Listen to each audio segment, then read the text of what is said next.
This sample is to show you how to hem a curved hem. Any circular skirt will have a curve of about this much all the way around it. And so if you're trying to fold that up and hem it flat, you have to be able to fit that extra amount in. So for this hem, the first thing we're going to do is serge that edge, or you could finish it with some kind of binding or a fold. I'm going to serge it.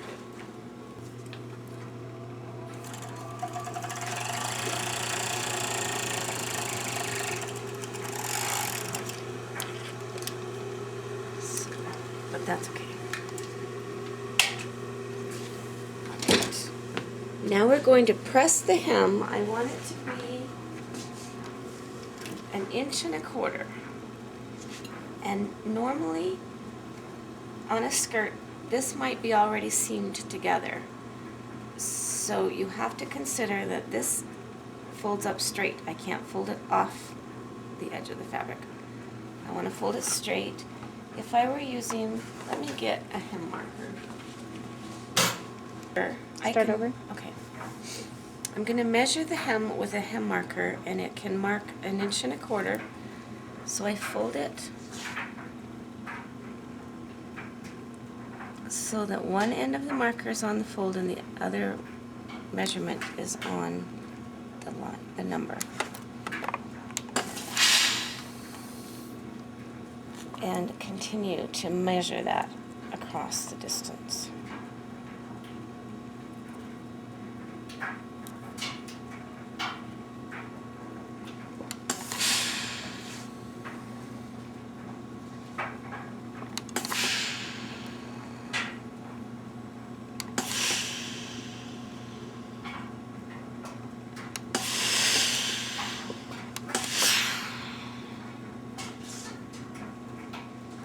So the goal for this curved hem is that I don't have all the fullness in one fold or in one spot. So as you can see, without a little help from a gathering line, that's really hard to do. I'm going to put in a basting stitch that will ease that edge in completely and smoothly.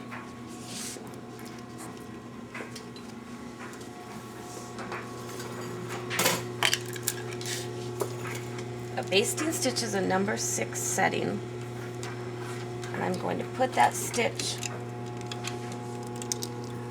right in my serging, or near it, just below it would be fine. Oh, I don't want to back tack. I want to be able to pull these threads. That's just a habit.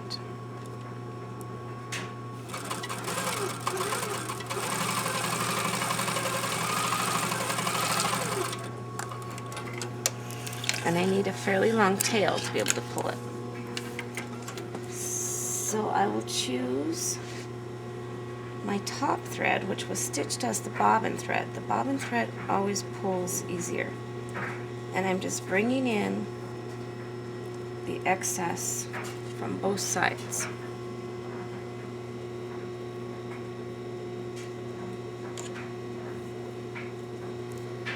And distributing it equally along the hemline.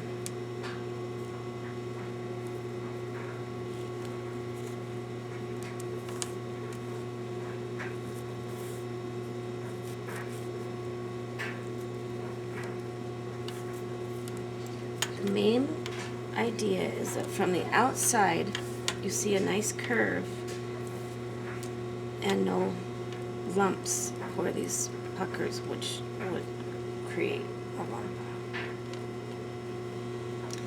So I'm going to use the same trick we used on our first basting. I'm going to put a pin in the edge and do a figure 8 around it. Because this thread is pulled up the right amount, I just want to be able to adjust it.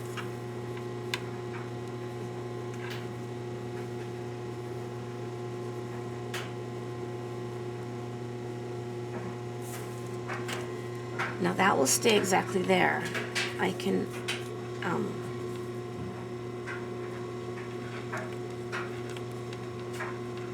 smooth out all these wrinkles.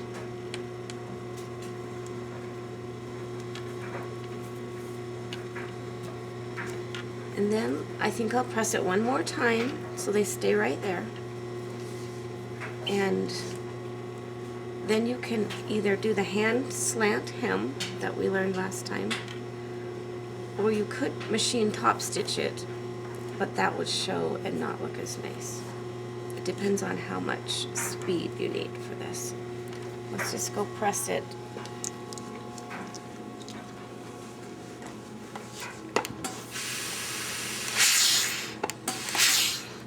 So it's all equally spread out. And then that's ready to hem by hand would be the best way.